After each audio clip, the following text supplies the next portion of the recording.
नमस्कार साथियों। ना रुकना है ना थकना है, बस मेहनत करके लक्ष्य को पाना है। इसी उद्देश्य और मोटिवेशन के साथ हम लोग बात कर रहे हैं राजस्थान के भूगोल की। और राजस्थान के भूगोल में आज हम एक ऐसे टॉपिक का अध्ययन करने वाले हैं जिसका प्रश्न हर एग्जाम में पूछा जाता है। और जो वर्तमान में राजस्थान की प्रशासनिक व्यवस्था में जो परिवर्तन हुआ है उसका इस टॉपिक पर कोई प्रभाव हमें दिखाई नहीं देता है, यानी कि कोई प्रभाव नहीं पड़ा। और इसीलिए पहले हम उन टॉपिकों की बात करने वाले जिस पे राजस्थान के नए संभाग या नए जिलों की जो घोषणा हुई है उनका प्रभाव नहीं है। और उसी कड़ी में आज हम बात करने वाले हैं राजस्थान की जनसंख्या को लेके, कि राजस्थान की जनसंख्या जिसको लेके हर एग्जाम में एक या एक से अधिक प्रश्न पूछे जाते हैं। अब राजस्थान की जनसंख्या के संबंध में क्या प्रश्न पूछे जाते हैं, पहले उन प्रश्नों पर हम लोग बात करेंगे और उसके बाद इसके संबंध में क्या पूछा जा सकता है, कैसे पूछा जाएगा, उन पर हम लोग बात करेंगे। देखिए, राजस्थान की जनसंख्या के जो प्रश्न आते हैं वह 3 प्रकार से पूछे जाते हैं। सबसे पहला कि जनसंख्या या जनगणना का इतिहास, हिस्ट्री क्या है। उसके बाद जो नवीनतम जनगणना है उसके अनुसार जनसंख्या के आंकड़े कौन कौन से हैं। और इसके बाद नवीनतम जनगणना के अनुसार राजस्थान में जनसंख्या का वितरण किस प्रकार से, और जिस प्रकार से प्रश्न हमें पूछे जा सकते हैं उसी प्रकार से हम प्रश्नों के अनुसार टॉपिक वाइज, पार्ट वाइज हम अध्ययन भी करने वाले। तो देखिए, सबसे पहले हम बात करते हैं राजस्थान की जनसंख्या के संबंध में, जनसंख्या या जनगणना के इतिहास की, कि जनसंख्या किसे कहते हैं, जनसंख्या का निर्धारण कैसे होता है और किस आधार पर जनसंख्या का निर्धारण किया जा रहा है या जनसंख्या का निर्धारण किया गया है। उन सभी बिंदुओं पर हम लोग एक एक करके बात करने वाले हैं। तो शुरुआत करते हैं पॉपुलेशन ऑफ राजस्थान, यानी कि राजस्थान की जनसंख्या की। और राजस्थान की जनसंख्या में सबसे पहले हमें पहला पॉइंट जो क्लियर होना चाहिए,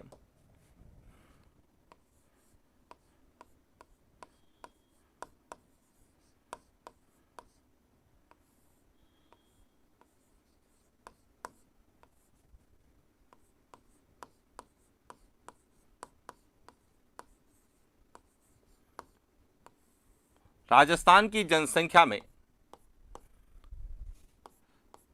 सबसे पहले जो हमें पूछा जाएगा वह पूछा जाएगा जनसंख्या किसे कहते हैं। तो देखिए, सबसे पहले हम बात करते हैं जनसंख्या की, पॉपुलेशन की।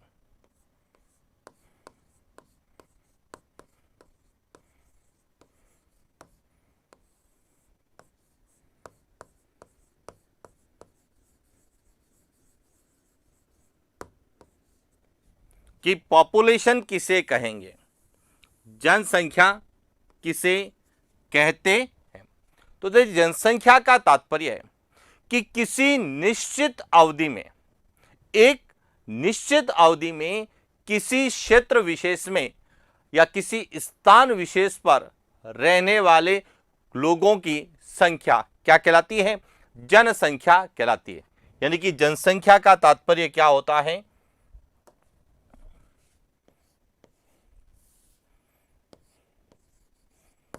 किसी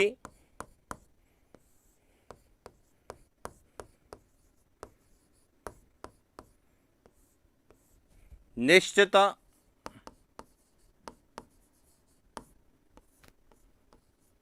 अवधि में किसी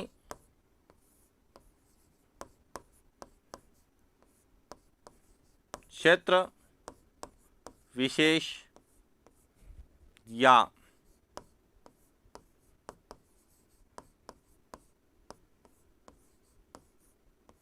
स्थान पर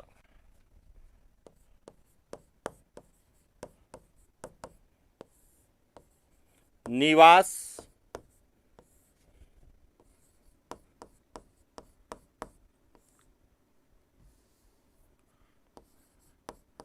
करने वाले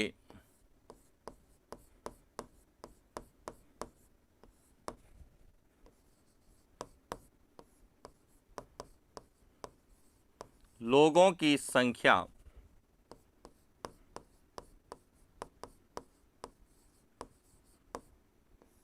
जनसंख्या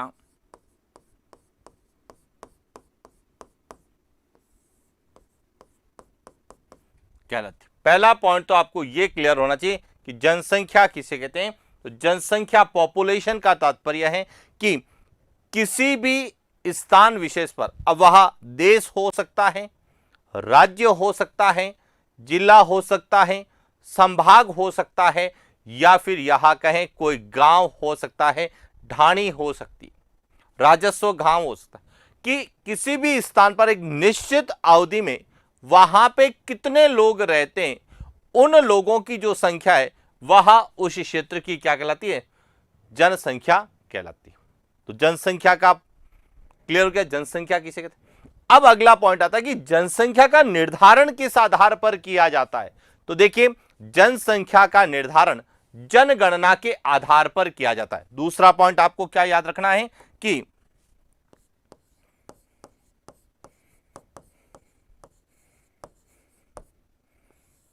जनसंख्या का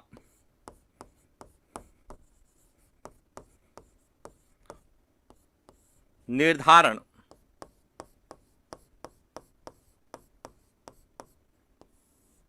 जनगणना के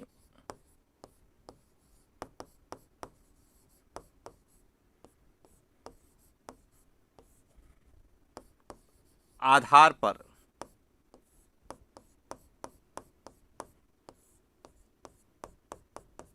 किया जाता है। यानी कि कोई भी देश है, कोई भी राज्य है, या कोई भी जिला है, उसकी जनगणना या जनसंख्या का निर्धारण उस क्षेत्र की जनगणना के आधार पर किया जाता है। तो अब सीधा प्रश्न पूछा जाएगा कि जनगणना का प्राचीनतम उल्लेख कहां मिलता है। तो यदि हम भारत की बात करें तो भारत में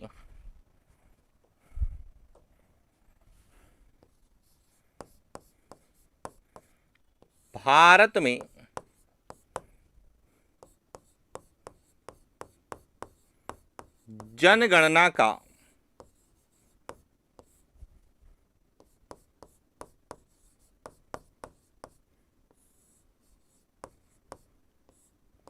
प्राचीनतम उल्लेख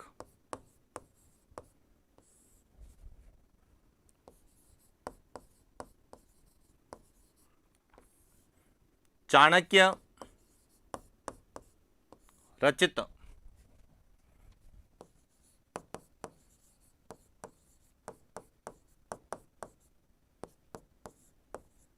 अर्थशास्त्र में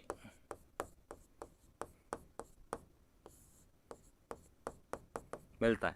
यानी कि भारत में बात करें तो जनसंख्या का प्राचीनतम उल्लेख मिलता है अर्थशास्त्र, और जिसकी रचना किसके द्वारा की गई, चाणक्य, जिसे हम कौटिल्य के नाम से या विष्णुगुप्त के नाम से भी जानते हैं, उसके द्वारा जो है एक ग्रंथ की रचना की जो कि राजनीतिक व्यवस्था से संबंधित था, जिसे हम अर्थशास्त्र के नाम से जानते हैं। और अर्थशास्त्र में किस लिए जनसंख्या का या जनगणना का उल्लेख मिलता है कि अर्थशास्त्र के अनुसार उस समय यानी कि मौर्य काल में कराधान नीति के निर्माण हेतु, यानी कि कराधान हेतु या टैक्स के संबंध में नीति निर्माण हेतु जनसंख्या के आंकड़ों का संग्रहण किया जाता है। यानी कि अर्थशास्त्र के अनुसार अर्थशास्त्र के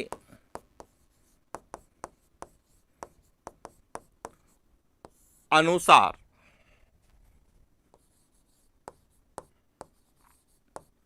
कराधान हेतु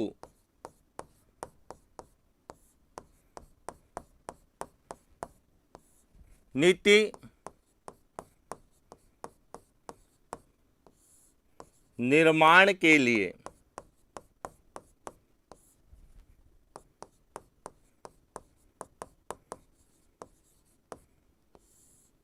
जनसंख्या के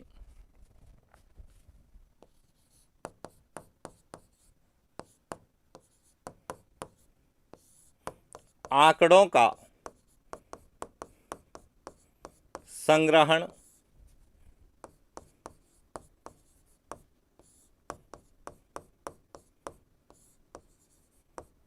किया जाता, यानी कि मौर्य काल में अर्थशास्त्र के अनुसार जनगणना क्यों करवाई जाती थी कि उस समय कराधान यानी कि टैक्स के संबंध में नीति बनाने हेतु जनसंख्या के आंकड़ों का संग्रहण किया जाता और इसी उद्देश्य से उस क्षेत्र विशेष की जहां पर मौर्य साम्राज्य था उन क्षेत्रों की जनगणना करवाई जाती। इसी प्रकार मुगल काल में जो है जनगणना का उल्लेख आईने अकबरी में मिलता है कि मुगल काल में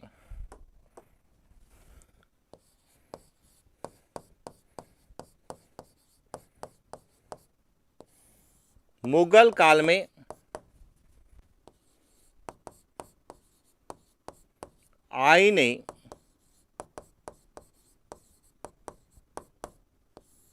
अकबरी, जिसे किसके द्वारा लिखा गया, अबुल फजल, आईने अकबरी में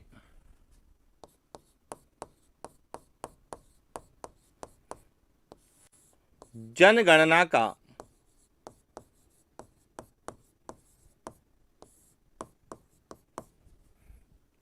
उल्लेख मिलता है, यानी कि आईने अकबरी में भी जो है जनगणना का उल्लेख मिलता है। लेकिन यह सब जो है जनगणना करवाई जाती थी तो इसके पीछे कहीं न कहीं कराधान नीति का निर्माण करना होता था और इसीलिए इनको इतिहास के संदर्भ में पूछा जा सकता है कि भारत में जनगणना का प्राचीनतम उल्लेख कहां मिलता है या मुगल काल में जनगणना का उल्लेख किसमें है। दोनों ही चीजें हमें पता होनी चाहिए कि प्राचीन काल में अर्थशास्त्र में मिलता है और मुगल काल में आईने अकबरी में मिलता है। लेकिन बात करते हैं हम आधुनिक काल में यानी ब्रिटिश काल में, जिसे हम आधुनिक जनगणना की बात करें तो देखिए भारत में आधुनिक जनगणना ब्रिटिश काल में 1872 में लॉर्ड मेयो के शासनकाल में करवाई गई थी, जो कि भारत के इतिहास की यानी भारत के जनगणना के इतिहास की प्रथम जनगणना थी। तो अब देखिए आधुनिक काल के संदर्भ में जो जनगणना करवाई है उसके संबंध में हमें पूछने की संभावना। कैसे पूछा जाएगा देखिए,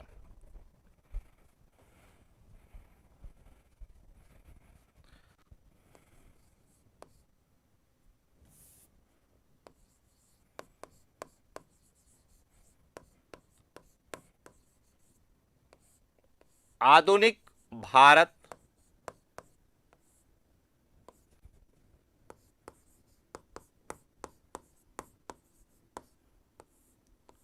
ब्रिटिश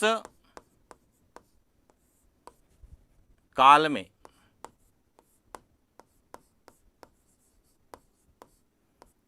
प्रथम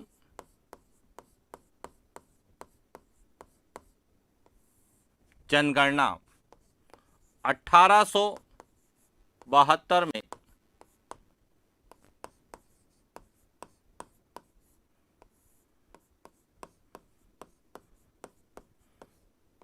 गवर्नर जनरल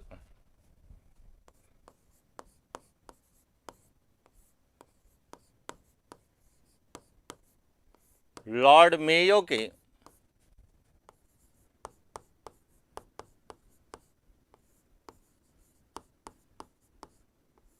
शासन काल में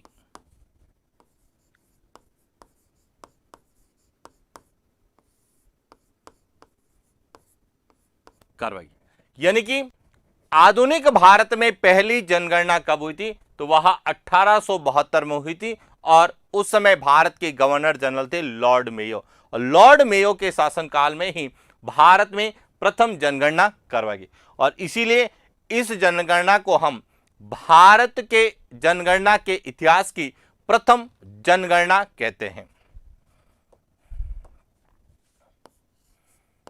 1872 की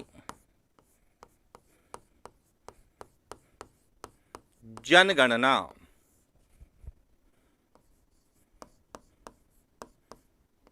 भारत के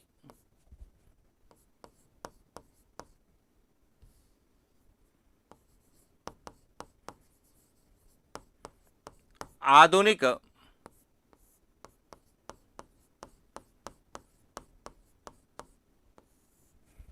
जनगणना के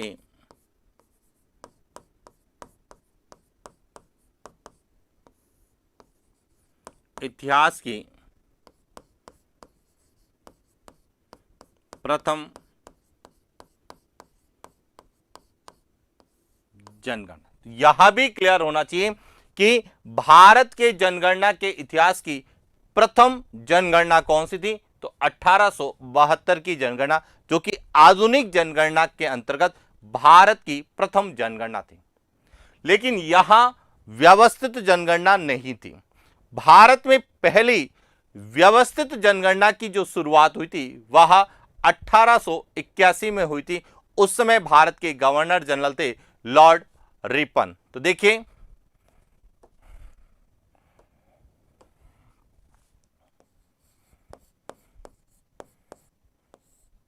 भारत में प्रथम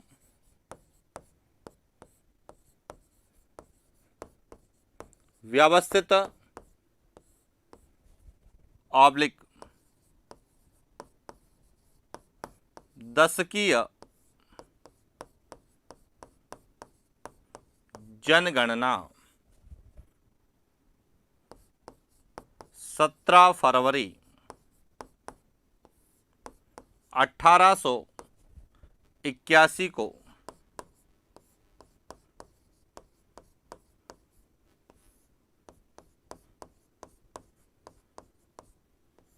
गवर्नर जनरल लॉर्ड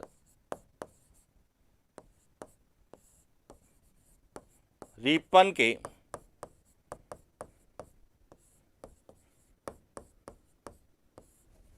शासनकाल में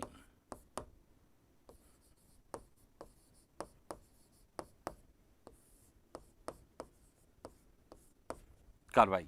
और यह जो जनगणना थी, यह भारत के जनगणना के इतिहास की पहली व्यवस्थित जनगणना थी या पहली दशकीय जनगणना थी। यह भी कई बार पूछा जाता है।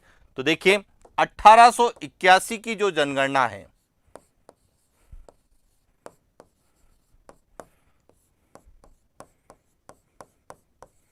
जनगणना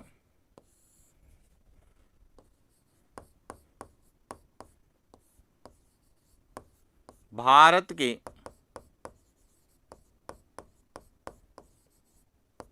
आधुनिक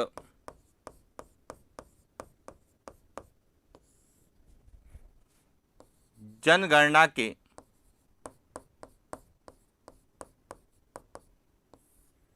इतिहास की प्रथम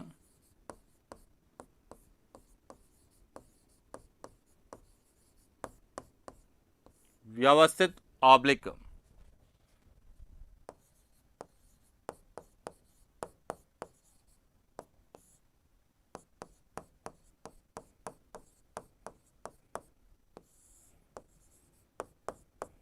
दशकीय जनगणना थी।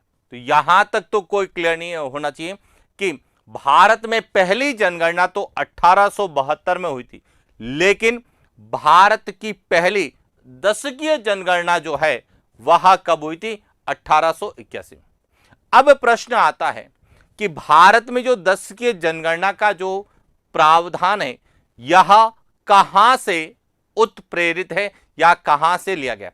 तो विश्व में सबसे पहले दशकीय जनगणना की शुरुआत यूएसए से हुई थी और वहीं से ही दशकीय जनगणना का प्रावधान भारत में लिया गया है। तो इसीलिए ध्यान रखना, भारत में दशकीय जनगणना कहां से उत्प्रेरित है, तो यह यूएसए संयुक्त राज्य अमेरिका से उत्प्रेरित।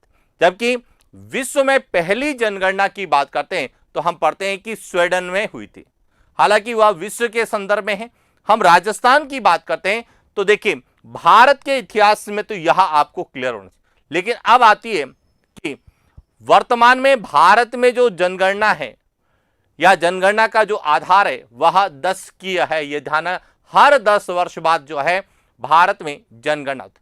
लेकिन हम बात करते हैं राजस्थान की, तो राजस्थान में पहली जनगणना कब हुई या पहली दशकीय जनगणना कब हुई, तो यह भी क्लियर होना चाहिए। तो देखिए राजस्थान में बात करें,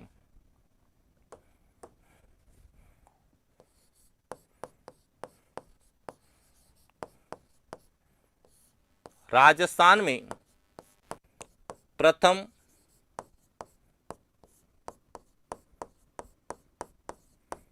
जनगणना या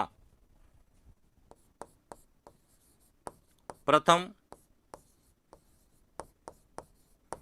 दशकीय जनगणना 1901 में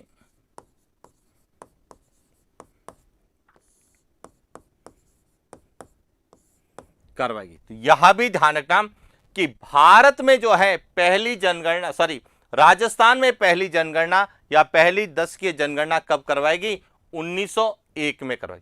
अब आप कहेंगे कि जब भारत में 1872 में जनगणना की शुरुआत हो गई, 1881 में दशकीय जनगणना की शुरुआत हो गई, तो राजस्थान में 1901 में पहली जनगणना या पहली दशकीय जनगणना क्यों करवाई गई। तो अब इसे भी समझना कि जो 1872 या 1881 में जो जनगणना की शुरुआत हुई थी, वह ए श्रेणी के राज्य जिन्हें हम ब्रिटिश प्रांतों के अधीन आते, ब्रिटिश प्रांतों के नाम से जानते थे, जो गवर्नर जनरल के अधीन आते थे, उन्हीं प्रांतों में करवाई गई थी। 1872 की जनगणना भी उसी में हुई थी। फिर 1881 में जो दशकीय जनगणना हुई वह केवल ए श्रेणी के राज्यों में करवाई गई। फिर 1891 में जो हुई तो वह भी ए श्रेणी के राज्यों में ही करवाई। जो बी श्रेणी के राज्य थे जिन्हें हम रियासतों के नाम से जानते थे, रियासतों में जनगणना की शुरुआत 1901 से हुई थी और राजस्थान उस समय यानी ब्रिटिश काल में बी श्रेणी के राज्यों में आता था। और यही कारण है कि राजस्थान में पहली जनगणना या पहली दशकीय जनगणना 1901 में करवाई गई। अब उसके बाद हर 10 वर्ष बाद जनगणना करवाई जानी थी और उसी के अनुसार 1911 में भी करवाई गई, 1921 में भी करवाई गई, 1931 में भी करवाई गई और 1941 में भी करवाई गई। तो ये जो जनगणना करवाई गई थी, यहां एक विशेष मॉडल पर करवाई गई थी जो हमें एग्जाम में पूछे जा सकते हैं। तो देखिए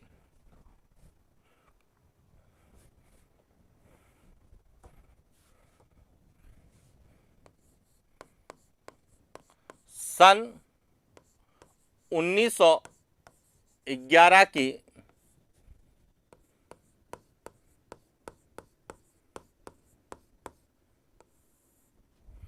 जो सन 1911 की जनगणना थी, यह वैज्ञानिक पद्धति से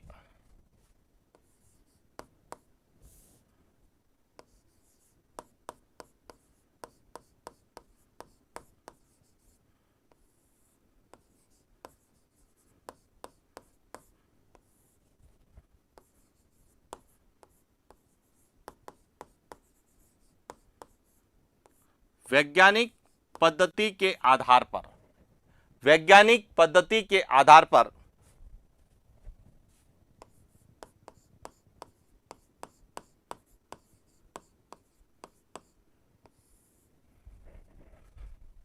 सांगोपांग पद्धति द्वारा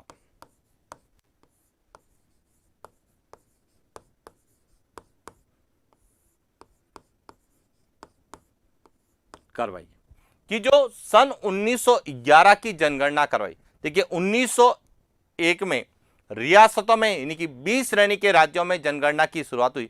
उसके बाद 1911 में जो ब्रिटिश काल में जनगणना करवाई गई वह एक वैज्ञानिक पद्धति के आधार पर करवाई गई और उसमें जिस पद्धति का प्रयोग किया गया वह थी सांगोपांग पद्धति। तो इसीलिए यहां से एक प्रश्न बनता है कि जनगणना 2011 किस पद्धति पर आधारित थी? तो सांगोपांग पद्धति पर आधारित थी। अब आप कहेंगे कि सांगोपांग पद्धति क्या है? तो देखिए, ब्रिटिश काल में अंग्रेज जो भारत में आए थे वह शासन करने नहीं आए थे, वह व्यापार करने आए थे और उनका जो उद्देश्य था वह था भारत का आर्थिक शोषण करना। इसीलिए उन्होंने सांगोपांग नामक एक अर्थशास्त्री थे, ब्रिटिश अर्थशास्त्री, उन अर्थशास्त्री के द्वारा जो सिद्धांत दिए गए उन्हीं सिद्धांतों को आधार बनाकर जो है जनगणना करवाई गई थी और इसीलिए इसे हम क्या कहते हैं? सांगोपांग पद्धति पर आधारित जनगणना। उसके बाद 1921 में जो जनगणना करवाई गई उसमें किसी प्रकार के मॉडल का प्रयोग नहीं किया गया।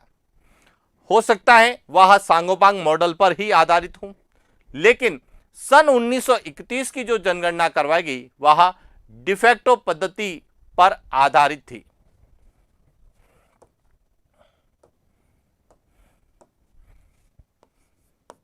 सन 1931 की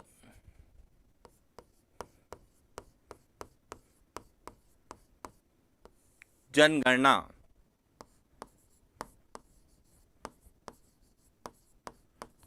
डिफेक्टो पद्धति पर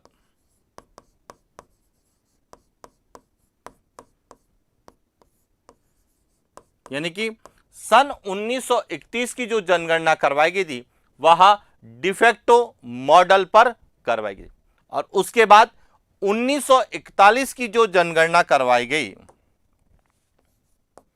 सन 1941 की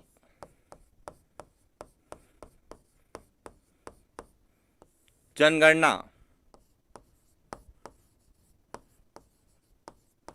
डिफेक्टो कम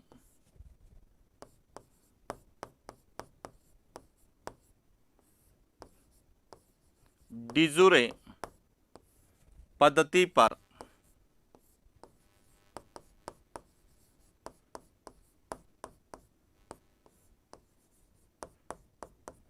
किस पर आधारित थी? डिफेक्टो कम डिजूरे पद्धति पर आधारित थी।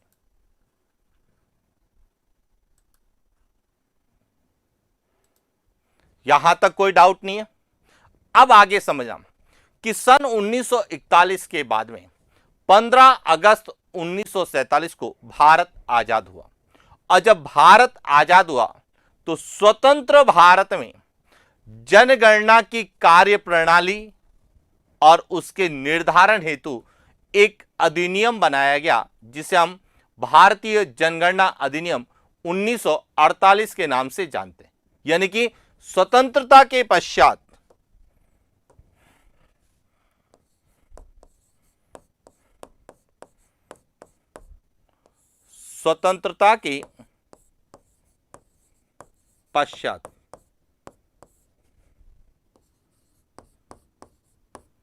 भारत में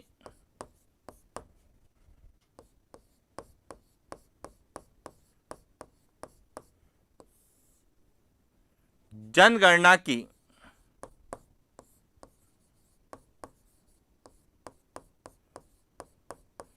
कार्य प्रणाली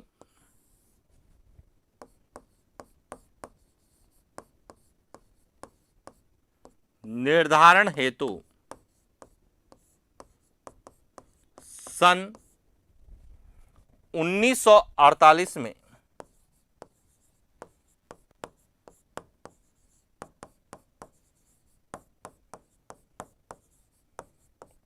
अधिनियम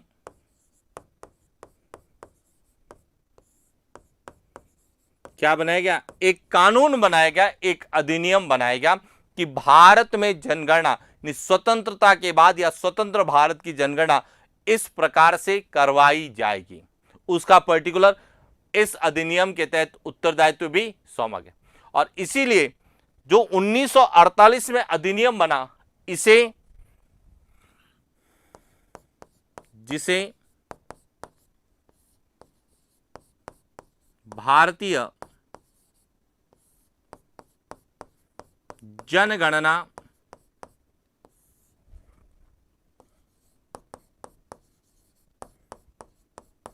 अधिनियम 1948 के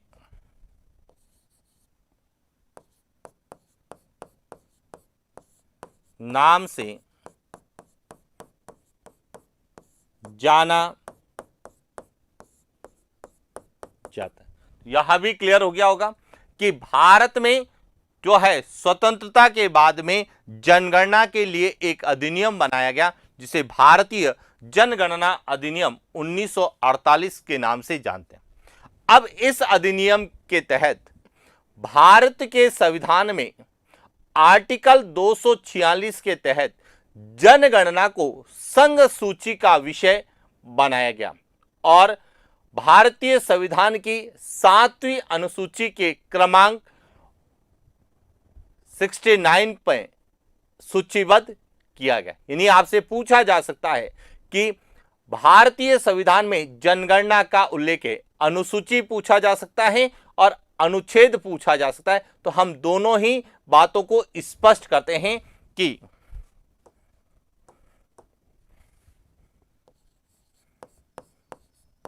भारतीय जनगणना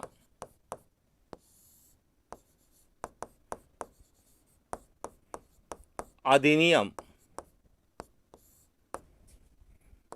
1948 के तहत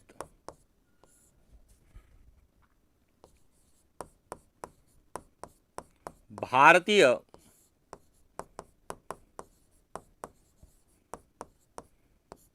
संविधान के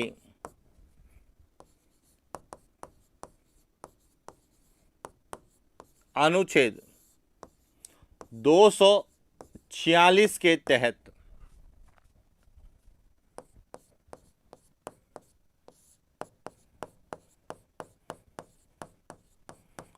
जनगणना को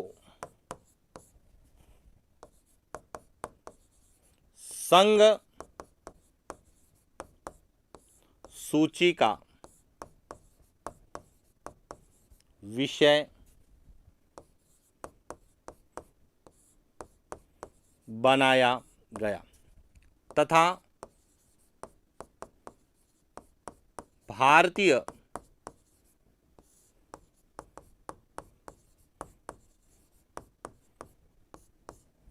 संविधान की 7वीं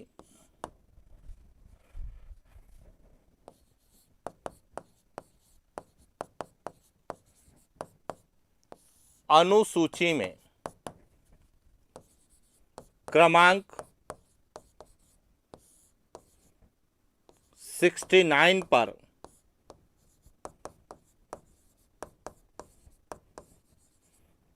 सूचीबद्ध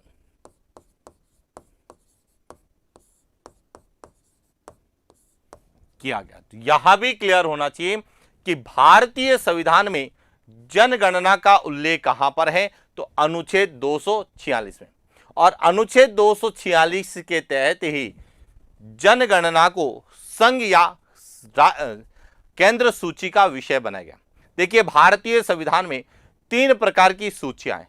एक है संघ सूची, जिस पर कानून बनाने का अधिकार या निर्णय लेने का अधिकार केंद्र सरकार को है, और एक है राज्य सूची, जिसमें जो भी विषय है उन पर नियम कानून या उसमें किसी तरह का बदलाव करने का उत्तरदायित्व राज्य सरकार का है।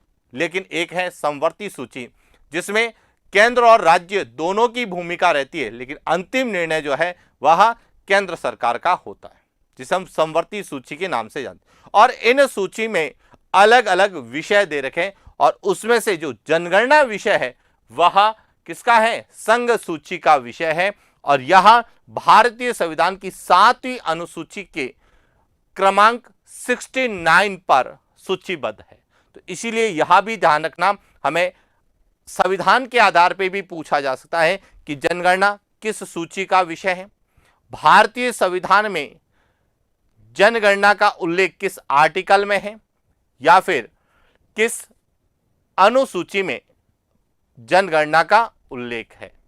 तो यहां संविधान, जब भारत आजाद हुआ और भारत आजाद होने के बाद जब संविधान निर्माण की प्रक्रिया जो संविधान सभा के द्वारा चल रही थी, उसी के अंतर्गत जनगणना को संघ सूची का विषय बनाएगा।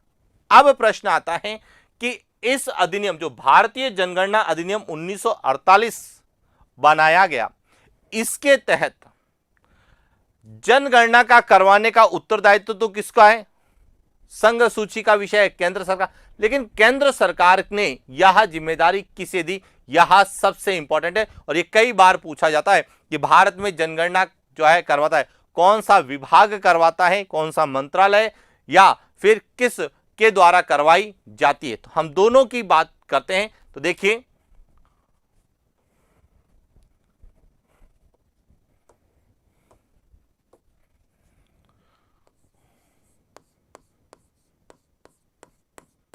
भारतीय जनगणना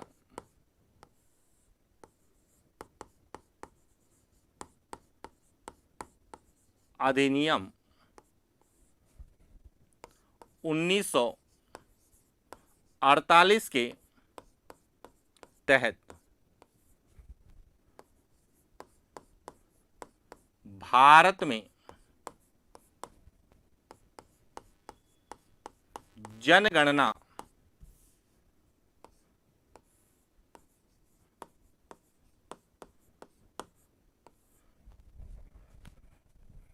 करवाने का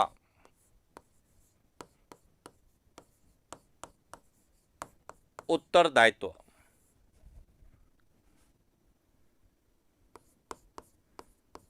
गृह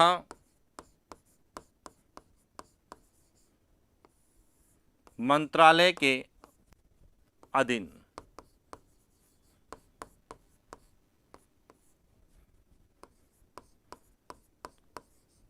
महापंजीयन एवं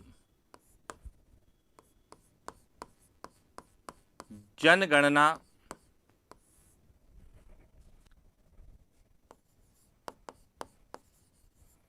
आयुक्त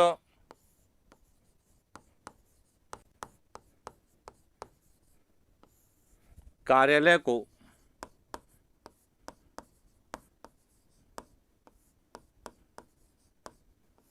दिया गया। यह भी ध्यान रखना कि भारतीय जनगणना अधिनियम 1948 के तहत कौन सा मंत्रालय करवाता है? तो गृह मंत्रालय, और गृह मंत्रालय के अधीन जो है महापंजीयन एवं जनगणना आयुक्त कार्यालय है, वह भारत में जनगणना करवाने के लिए उत्तरदायित्व है।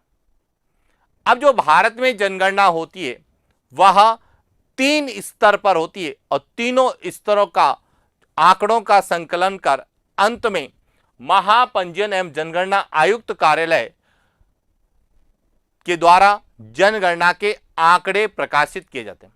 तो अब हमें यह भी क्लियर होना चाहिए कि राष्ट्रीय स्तर पर जनगणना करवाने का उत्तरदायित्व किसका है, राज्य स्तर पर जनगणना कौन करवाता है या जनगणना करवाने के लिए किसकी नियुक्ति की जाती है, और तीसरा है जिला स्तर पर जनगणना कौन करता है। क्योंकि भारत में जनगणना 3 स्तर पर करवाई जाती है और तीनों स्तर से आंकड़ों का संकलन कर अंत में महापंजीयन एवं जनगणना आयुक्त कार्यालय के द्वारा जनगणना के आंकड़े प्रकाशित या जारी किए जाते हैं। तो देखिए, बात करते हैं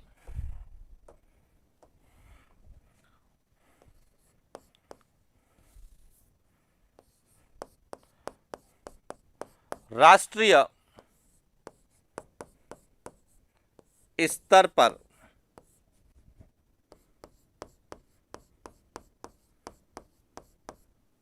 जनगणना हेतु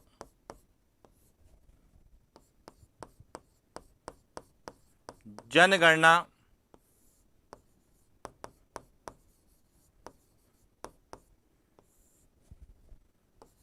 आयुक्त की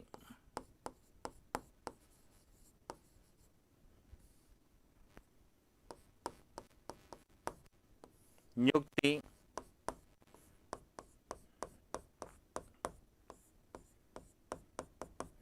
किसकी नियुक्ति की जाती है?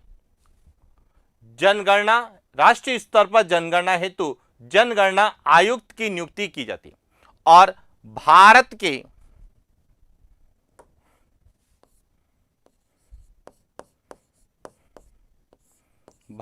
के प्रथम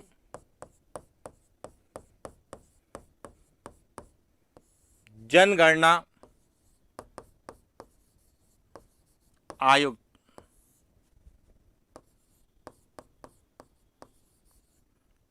WC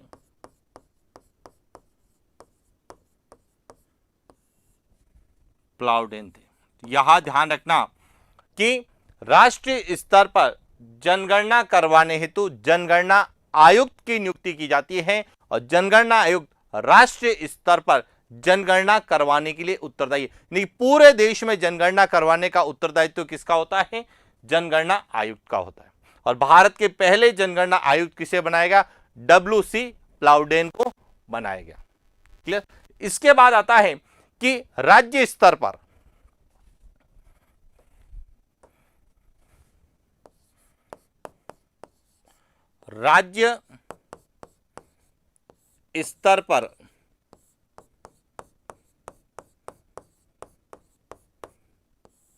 जनगणना हेतु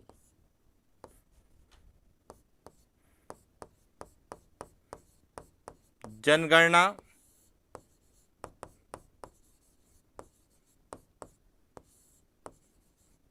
आयुक्त की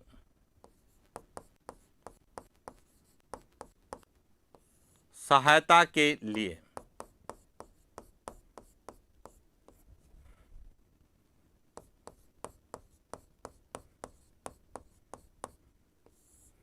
जनगणना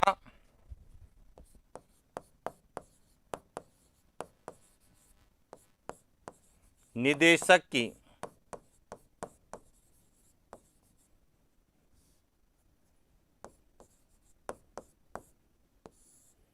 नियुक्ति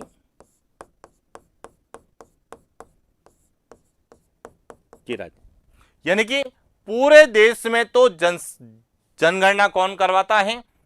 जनगणना आयुक्त करवाता है, लेकिन राज्य स्तर पर जनगणना आयुक्त की सहायता के लिए और राज्य स्तर पर जनगणना के लिए एक अधिकारी की नियुक्ति की जाती है जिसे हम जनगणना निदेशक के नाम से जानते हैं। और जनगणना निदेशक जो है प्रत्येक राज्य में अलग अलग होता है, जबकि जनगणना आयुक्त पूरे देश में एक ही होता है जो कि सीनियर IAS ऑफिसर होता है। इसके बाद जिला स्तर पर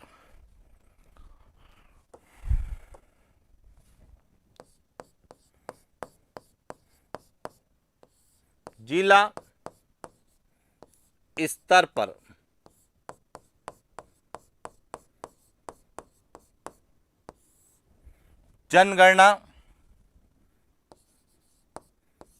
का उत्तरदायित्व जिला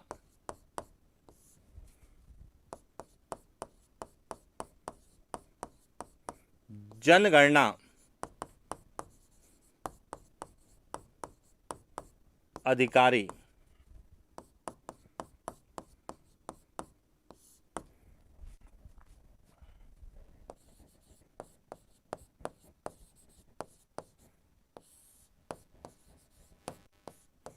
जिला कलेक्टर का होता है। यानी कि प्रत्येक जिले में जनगणना करवाने का उत्तरदायित्व जिला जनगणना अधिकारी का होता है और जिला जनगणना अधिकारी उस संबंधित जिले का जो जिला कलेक्टर होता है वह जिला जनगणना अधिकारी की भूमिका निभाता है। यानी कि जिला स्तर पर जिला जनगणना अधिकारी करवाता है, राज्य स्तर पर जनगणना निदेशक की नियुक्ति होती है और राष्ट्रीय स्तर पर जो है वह जनगणना आयुक्त जनगणना करवाने के लिए उत्तरदायी।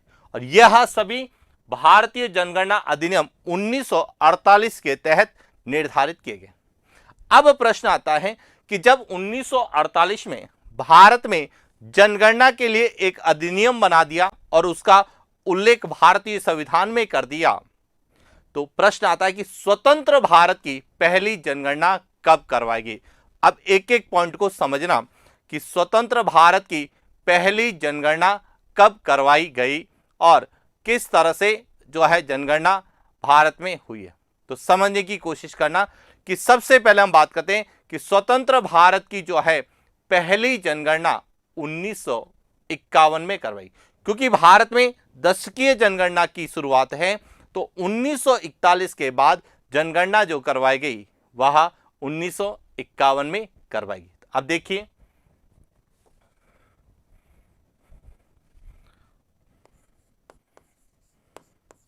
स्वतंत्र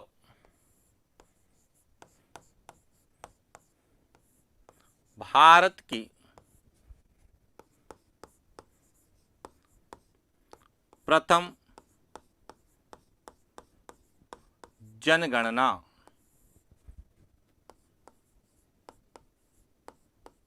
1951 में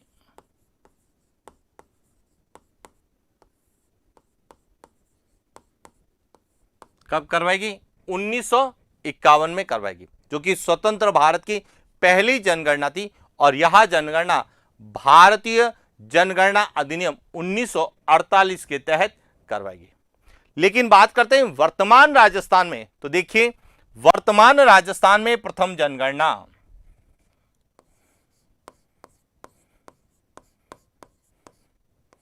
वर्तमान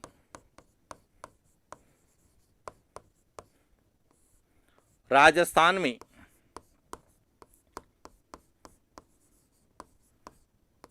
प्रथम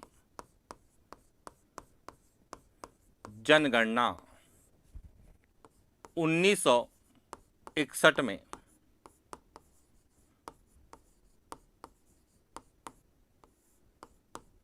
यह भी ध्यान रखना कि वर्तमान राजस्थान में प्रथम जनगणना कब करवाएगी? 1961 में।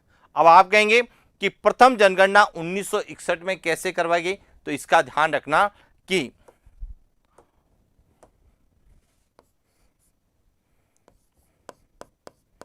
राज्य पुनर्गठन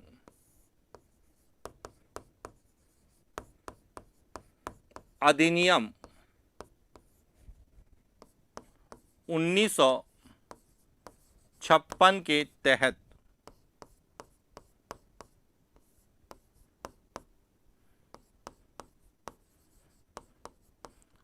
राजस्थान को 1 नवंबर 1956 को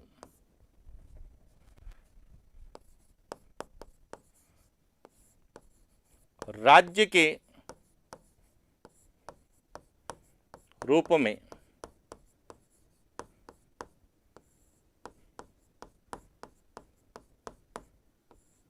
मान्यता मिली। यानी कि राज्य पुनर्गठन आयोग की सिफारिश पर जब राज्य पुनर्गठन अधिनियम 1956 बनाया गया, तो इस अधिनियम के तहत 1 नवंबर 1956 को राजस्थान को राज्य के रूप में मान्यता मिली, और जिसे हम वर्तमान राजस्थान के नाम से जानते हैं। तो 1956 के बाद पहली जनगणना कब हुई? 1961 में। और इसीलिए हम कहते हैं कि वर्तमान राजस्थान में प्रथम जनगणना 1961 में करवाई गई। लेकिन भारत की जो नवीनतम जनगणना है वह वर्ष 2011 में करवाई गई।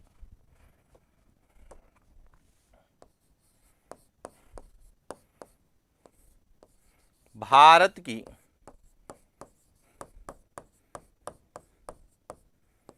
नवीनतम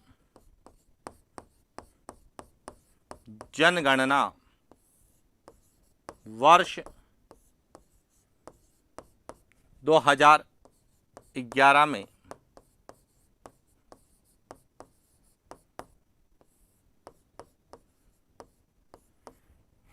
अब वर्ष 2011 के बाद में वर्ष 2021 में जनगणना होनी थी, लेकिन कोरोना महामारी के कारण या कोविड-19 के कारण जनगणना नहीं हुई और इसीलिए वर्तमान में भी हम राजस्थान की जनसंख्या के जो भी आंकड़े हम पढ़ते हैं, चाहे भारत की जनसंख्या के आंकड़े पढ़ते हैं, भारत या राजस्थान में जनसंख्या के वितरण को पढ़ते हैं, तो वह इसी वर्ष 2011 की जनगणना के आधार पर पढ़ते हैं।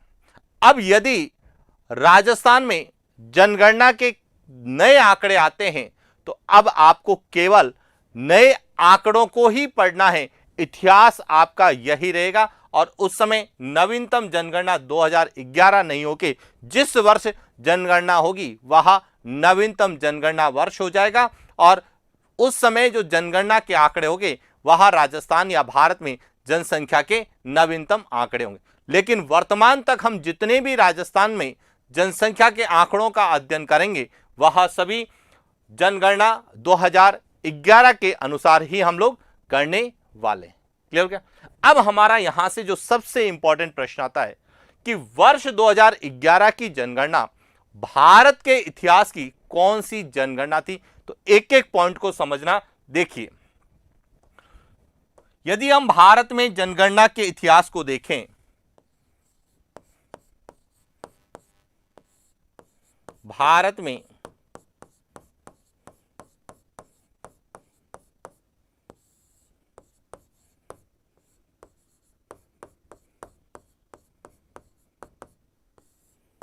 जनगणना का इतिहास, तो जनगणना की शुरुआत कब हुई?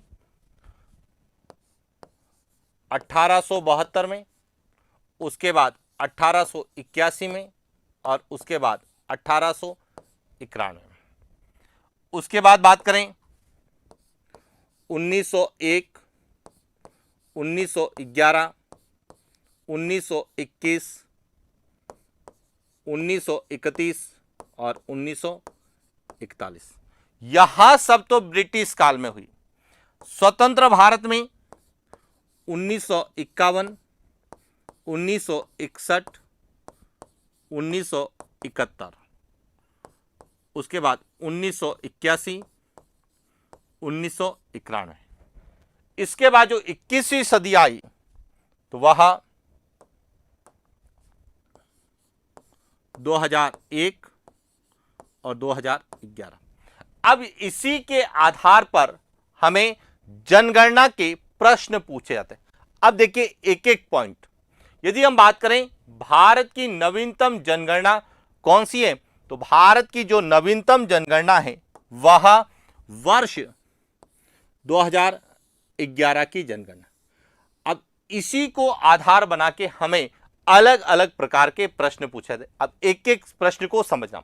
यदि आपसे पूछा जाए कि वर्ष 2011 की जनगणना भारतीय इतिहास की कौन सी जनगणना थी, तो आप समझना भारत के इतिहास में पहली जनगणना कब हुई? 1872। तो 1872 को एक लिए 1, 2, 3, 4, 5, 6, 7, 8, 9, 10, 11, 12, 13, 14 और 15। इसका मतलब है वर्ष 2011 की जनगणना भारतीय इतिहास के या भारत के जनगणना के इतिहास की कौन सी जनगणना थी? 15वीं जनगणना थी। तो देखिए इसे भी नोट करते हैं।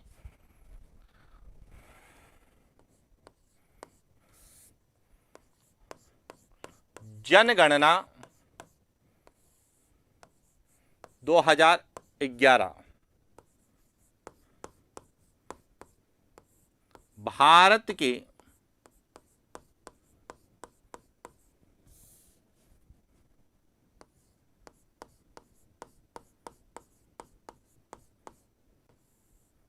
जनगणना के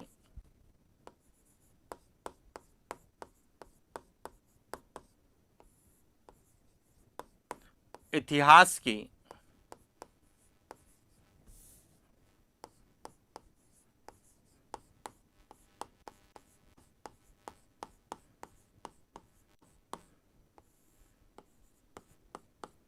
पंद्रहवीं जनगणना है, क्योंकि उसके बाद जनगणना नहीं हुई है।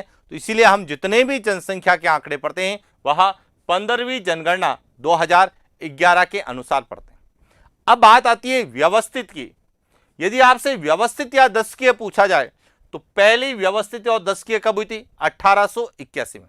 देखिए 1872 से हम यहां तक आते हैं तो 15 बार हुई है, लेकिन जब हम 1881 से करेंगे तो यह गणना कितनी बार आएगी?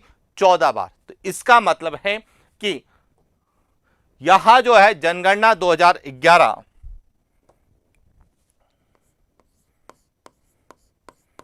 जनगणना 2011 भारत के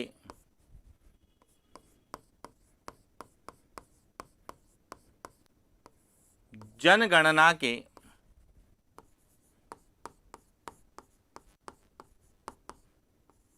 इतिहास की 14वीं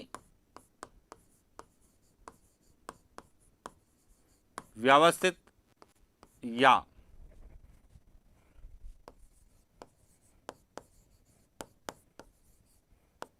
दशकीय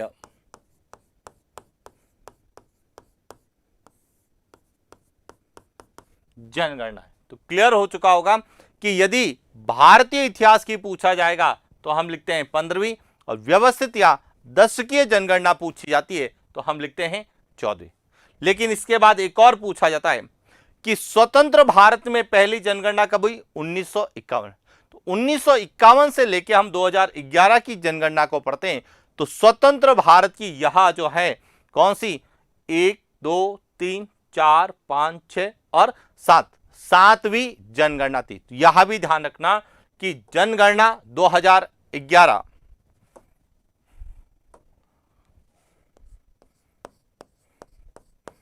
जनगणना 2011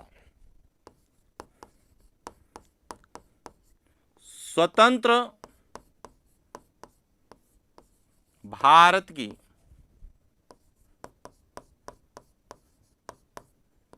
सातवीं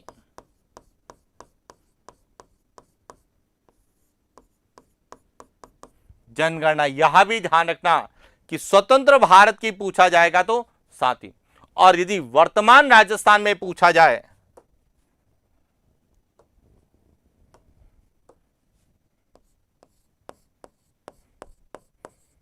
जनगणना 2011 वर्तमान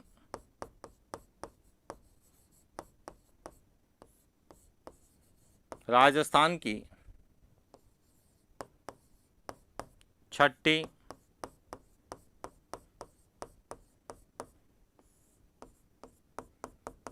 जनगणना। यह भी ध्यान रखना कि यह जो 2011 की जनगणना यह वर्तमान राजस्थान की छठी जनगणना। और यदि पूछा जाए कि 21वीं शताब्दी की कौन सी है तो देखिए 21वीं शताब्दी की बात करते हैं तो 21वीं शताब्दी की यह दूसरी जनगणना है। यह भी ध्यान रखना कि जनगणना 2011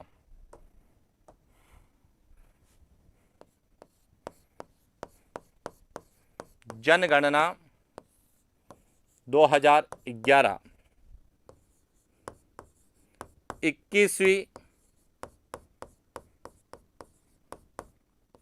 शताब्दी की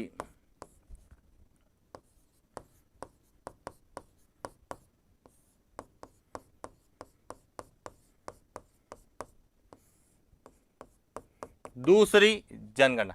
तो इस तरह से हमें जनगणना के इतिहास को आधार बनाकर एग्जाम में प्रश्न पूछे जा सकते हैं। तो क्लियर हो चुका होगा जनसंख्या क्या होती है, जनसंख्या का निर्धारण किस आधार पर किया जाता है, जनसंख्या या जनगणना का प्राचीनतम उल्लेख कहां मिलता है, मुगल काल में जनगणना का उल्लेख कहां है, और आधुनिक भारत में किस तरह से जनगणना कब कब करवाई गई, और जो नवीनतम जनगणना या वर्ष 2011 की जनगणना है उसके आधार पर किस प्रकार से हमें प्रश्न पूछे जा सकते हैं, इसके बारे में हमने अध्ययन किया।